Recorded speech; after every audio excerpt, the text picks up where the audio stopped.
Nous avons peut-être perdu l'habitude de prendre l'enseignement du Seigneur et de bien l'examiner. Amen. Et ce matin, je vais partager avec vous ce que l'Esprit me mettait à cœur. Ici, on va parler des païens spirituels. C'est vrai que ça paraît paradoxal. Mais ici, il ne s'agit pas du païen qui est complètement dans le monde. Mais il s'agit ici de ceux qui se font passer pour des spirituels, mais en réalité, ce sont des païens.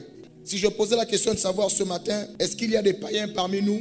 Personne ne va lever la main. Alléluia. Et c'est ce que Dieu souhaite. Ici, nous voulons parler du soi-disant spirituel, des pharisiens des temps modernes. Ici, il s'agit du chrétien, mais qui n'est pas né de nouveau. Il est chrétien, il est dans l'église, il essaie de suivre la doctrine du Seigneur. Mais cependant, il demeure païen. Est-ce qu'un païen sera sauvé? Est-ce qu'un païen sera sauvé? Est-ce qu'un païen peut être sauvé? Alors pourquoi est-ce que le Seigneur permet que nous puissions examiner cette question? Parce que nous avons tendance à oublier l'essentiel.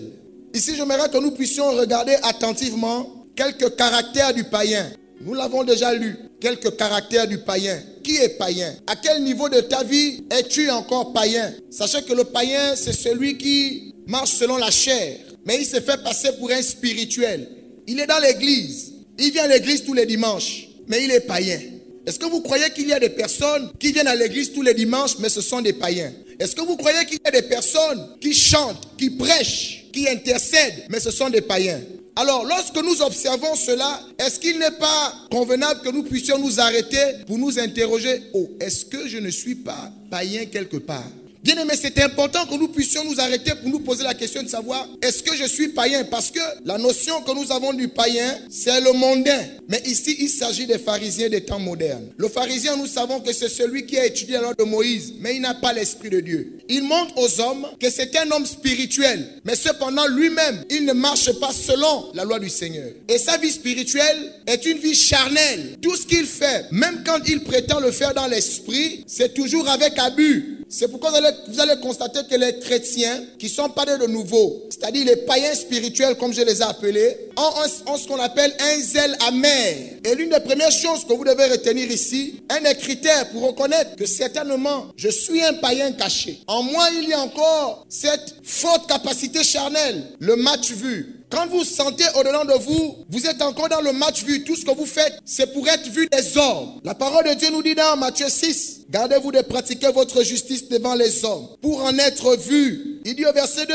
lors donc que tu fais l'aumône, ne sonne pas la trompette devant toi, comme font les hypocrites dans les synagogues et dans les rues, afin d'être glorifiés par les hommes. Vous savez, le païen, tout ce qu'il fait dans l'œuvre, dans l'église ou pour l'œuvre de Dieu, si les hommes ne voient pas, il n'est pas tranquille. Ainsi, il y a des chrétiens, tout ce qu'il fait, il veut que cela soit sur les toits. Il y a des personnes qui ont du mal à faire les œuvres de façon cachée. Je suis en train de dire qu'il arrive à des moments. Vous savez, quand on dit qui veut faire telle ou telle chose pour le Seigneur, ça c'est peut-être le Seigneur par son serviteur qui demande de dire à la foule, le Seigneur a besoin de telle chose. Là, si tu te lèves, effectivement, vous allez constater que c'est dans ce genre de moment que le païen spirituel, c'est là où ça sont ses occasions. Je ne suis pas en train de dire que ceux qui se lèvent pour prendre des engagements devant le peuple sont tous des païens, non. Mais je suis en train de dire que voici les occasions que le païen aime. Ça veut dire qu'il ne va jamais pratiquer les choses dans le secret. Il veut que tout ce qu'il fait soit connu de tout le monde. Il veut avoir l'approbation de toute l'assemblée. Il veut épater l'homme de Dieu.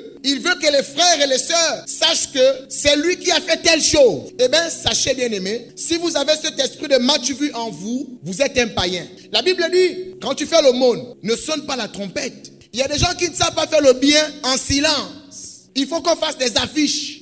Et aujourd'hui, la chose la plus étonnante, c'est qu'avec les réseaux sociaux, plus rien n'est caché. Quelqu'un est même dans sa chambre, en train d'adorer et de prier le Seigneur. Il fait le direct. Il montre aux gens en direct comment il est en train d'adorer son Dieu dans le secret. Dis avec moi que Dieu n'est pas un Dieu vulgaire. C'est de la vulgarité, c'est du match vu. Tu es en pleine adoration. Non, tu n'adores pas. Tu es en selfie. Dis avec moi, quand tu le fais, tu es un païen.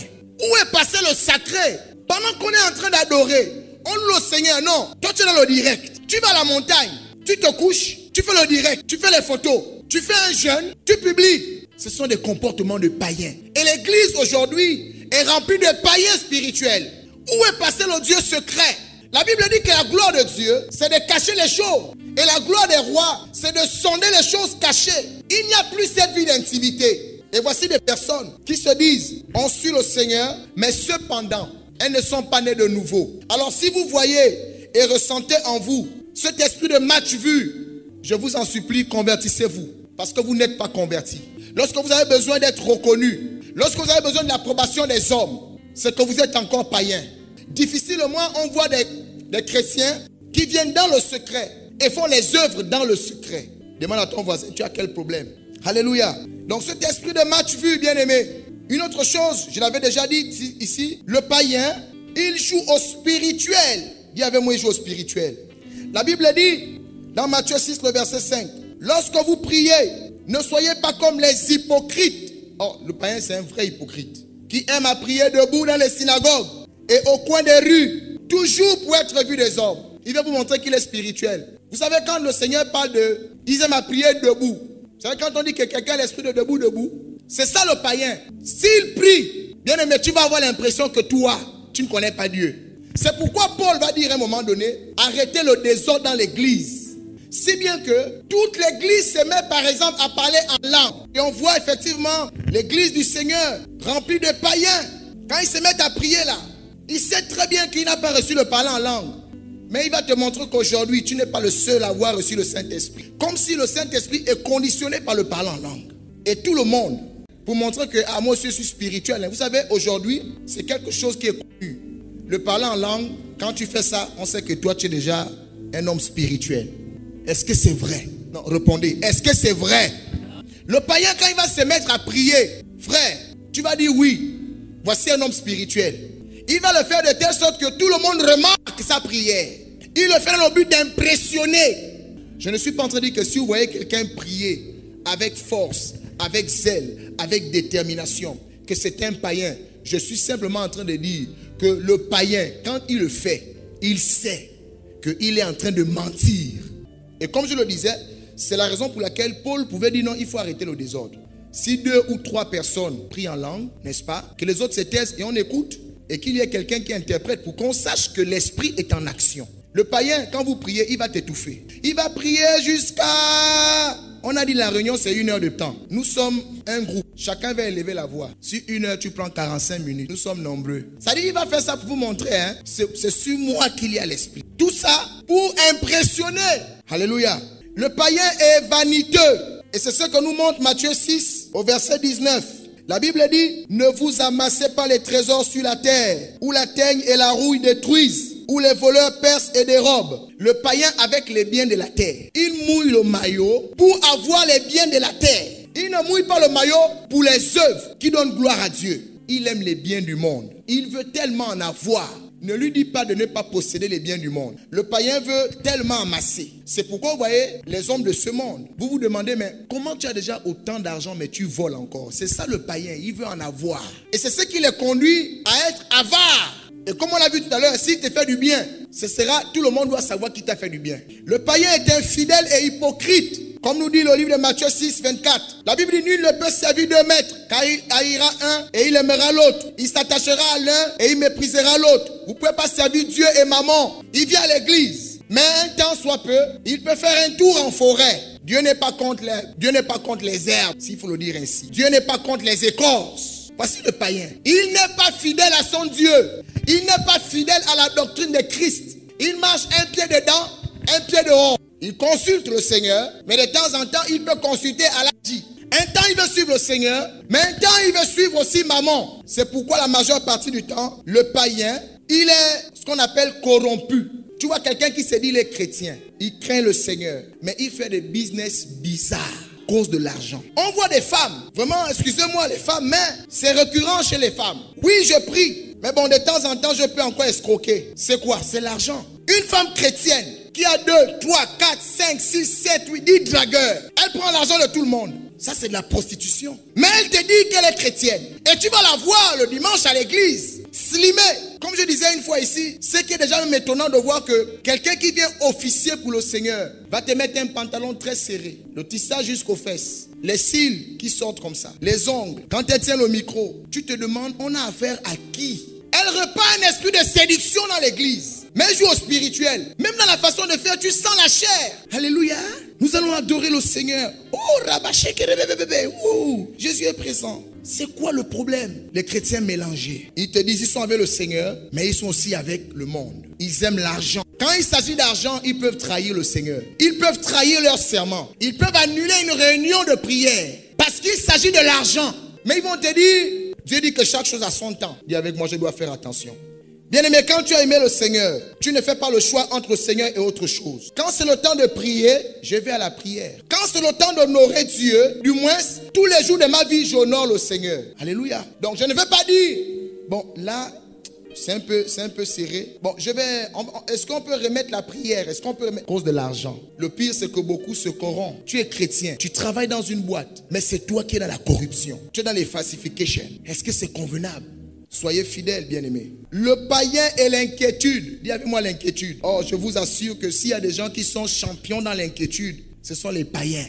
La Bible dit dans Matthieu 6, 31, 32. Ne vous inquiétez donc point et ne dites pas que mangerons-nous, que boirons-nous, de quoi serons-nous vêtus. Car toutes ces choses, ce sont les païens qui les recherchent. Je n'ai pas ceci, je n'ai pas cela. Il me manque ceci, il me manque cela. À quel moment tu as dit un jour que rien ne te manque? Qui un temps soit peu peut être comme ça et dire rien ne me manque. Le païen ne peut pas dire ça. Il y a toujours quelque chose qui manque. Il s'inquiète de tout. La Bible dit, ce sont les païens. Dis avec moi, ce sont les païens qui s'inquiètent de ces choses. Ils s'inquiètent du manger, ils s'inquiètent du boire, ils s'inquiètent du vêtement. Ils s'inquiètent, ils s'inquiètent, ils s'inquiètent, ils s'inquiètent. Il est toujours dans l'inquiétude. Bien aimé, quand tu vois que l'inquiétude habite ta vie, constamment, tu t'inquiètes de tout. C'est à cause de cette inquiétude que les païens ne connaissent pas Dieu. Et qu'ils ont du mal à prier. Parce qu'à peine ils ferment les yeux pour prier, les inquiétudes sont là, les besoins. Il a toujours des besoins. Il va te dire, non là, c'est la fête, il me faut une tenue, il me faut une tenue, il me faut une tenue. Je t'assure que l'atmosphère va bouger parce que le païen veut la tenue. Les femmes, je n'ai rien contre vous, mais vraiment, j'ai l'impression que la chair, c'est vraiment la femme. C'est-à-dire que quand c'est la fête, il me faut un nouveau tissage, il me faut une nouvelle tenue, une nouvelle chaussure. Ah non, il me faut un nouveau sac. C'est la fête, il me faut. La chair, on s'inquiète. Tu vas te dire, bon, là c'est sûr que si je lui donne tout ça, la paix rentre. Bien aimé, dis avec moi que la paix n'est pas le partage des païens. Tu vas prendre 500 000, tu dis tiens, je crois que là, comme tu étais déjà en train de tomber en syncope, va faire tout ce que tu veux. Quand elle va finir là, quand elle revient, oh, j'ai envie de manger la pizza, j'ai envie de manger la pizza, j'ai envie de manger la pizza, j'ai envie de manger. Tu règles le problème de la pizza. Ah non, cette fois-ci là, j'ai maintenant envie de, Tu te demandes, mais c'est quoi le problème? Il faut que je me marie, il faut que je me marie. Je me marie, il me faut les enfants, il me faut les enfants, il me faut le travail, il me faut le travail, il me faut le travail, il me faut ceci, il me faut la promotion, il me faut la promotion, il me faut la voiture, il me faut la voiture, il me faut même une deuxième voiture, il me faut une maison, il me faut encore une deuxième maison, il me faut, jusqu'à quand? Jusqu'à quand? Jusqu'à quand? Il me faut, et à cause de ces inquiétudes, on ne prie pas. Tu es assis, tu regardes l'homme de Dieu, tu es ailleurs, tu es déjà dans les calculs, tu regardes même la montre. Bon, normalement, il est en train de durer, parce que j'ai un rendez-vous là. Il ne faut pas que je rate ça. Tu ne suis pas la parole, tu t'inquiètes tellement. Bien-aimé, c'est la preuve que c'est la chair. Tu es païen. Jamais il n'est satisfait. De quoi t'inquiètes-tu? Qui peut être honnête et dire, je ne manque de rien? Comment tu peux être enfant de Dieu et manquer des choses? Qui s'inquiète? Il ne faut pas avoir honte, il faut lever la main. Dieu est là pour te guérir. Je suis venu te dire ce matin, arrête de t'inquiéter et convertis-toi. Fais confiance au Seigneur. La Bible dit dans le verset 32 de Matthieu 6, votre Père céleste sait que vous en avez besoin. Tu es maintenant en train de faire comme si c'était ton problème personnel. Celui qui fabrique la voiture a prévu le carburant.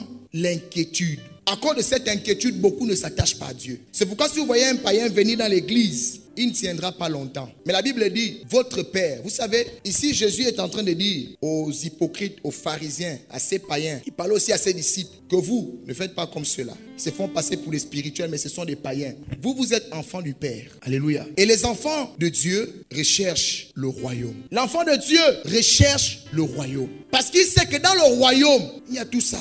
Donc il est intelligent. Il sait que si je possède le royaume de Dieu est pauvre. Dans le royaume de Dieu, les gens meurent de faim. Dans le royaume de Dieu, les gens sont mal habillés. Là, quand on dit ça comme ça, là, les gens sont fâchés. Non, il ne faut pas qu'on leur dise, ne vous inquiétez pas. Ce n'est pas moi qui le dis, c'est la Bible. Si tu veux, jette la Bible, bien tu déchires. Donc si tu vois ça dedans de toi, prie déjà. Ça là peut t'arracher le salut. Tu peux croire que comme tu es dans l'église et tu manifestes ces caractères que nous sommes en train de voir, tu prends ça pour peu de choses. Mais Jésus te dit, c'est l'enseignement de Christ. Il dit, si tu fais ces choses, tu es un païen. Si tu t'inquiètes pour les choses du monde, tu es un païen. Toi, tu dois t'inquiéter pour rechercher le royaume. Tu dois t'inquiéter pour l'état de ton âme. Tu dois t'inquiéter lorsque tu as péché et que tu ne t'es pas repenti. Voici ce pourquoi tu dois t'inquiéter. Quand j'ai péché là, est-ce que je me suis repenti? Si tu ne l'as pas fait, à ce moment, c'est normal que l'inquiétude t'habite parce qu'il s'agit maintenant de la perdition de ton âme. Il y a des choses pour lesquelles un enfant de Dieu s'inquiète. Je le dis, bien-aimé, et le Seigneur me le mettait à cœur parce que l'église est remplie de païens. Ils ne s'attachent pas à Dieu à cause de ces choses-là. Dis avec moi, je refuse d'être un païen spirituel.